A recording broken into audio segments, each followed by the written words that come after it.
Gazi Manhattan. Ouais. La Genève, on a un Rolex. On a un balai bima. Il y a un quota. Papa, moni, yo, ils sont à Pessibino. Donc, ils sont au bassin de Canada. Rideron. Donc, ils sont à Pessio. Ils sont au Bafo, les cacao, Talaka. Son côté à toi, Mbaliti.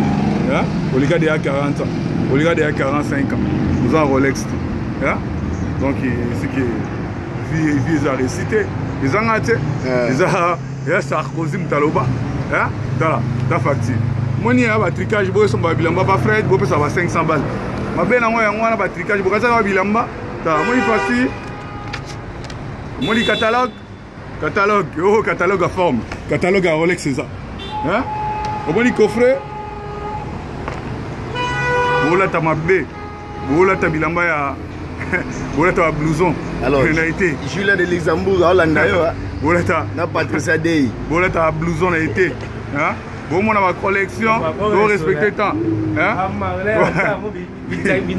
Ne lui tamboulez ça.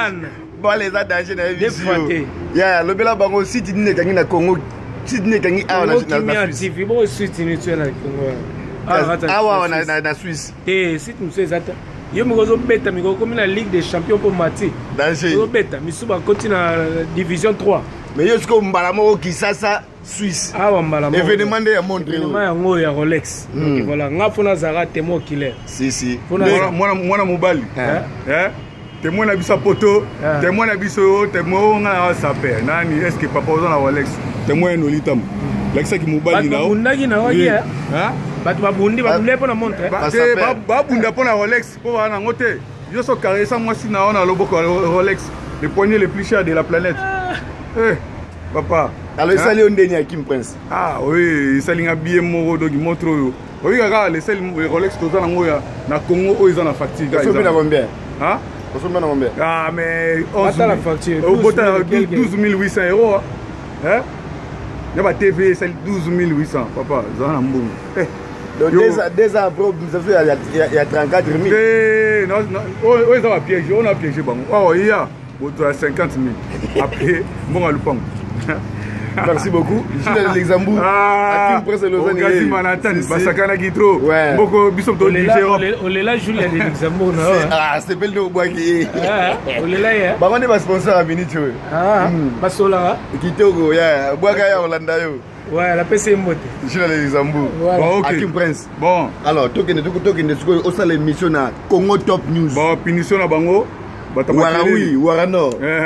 Piniso la bino, omoni ridiron. Mais Hakim, est-ce qu'on dit marapena nolita mwazan zambe na bisa journaliste? Numéro 1. Les arouds ngai kuna gims to confirmer déjà numéro 1.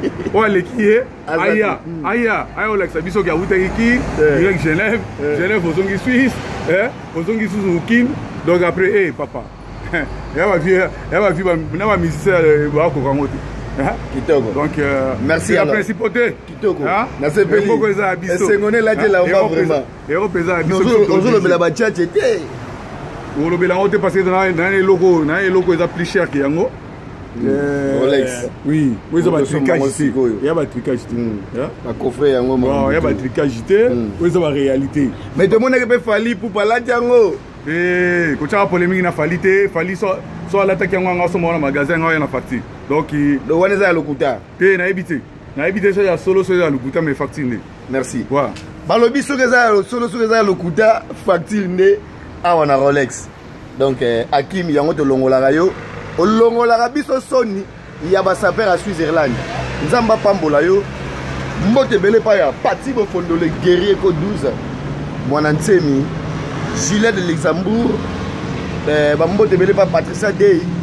Bamwela bambote bele bino tout bozwango ndege zalaka. Alors, tolanda na Congo Top News, noli tambole sage, Waraoui, Warano.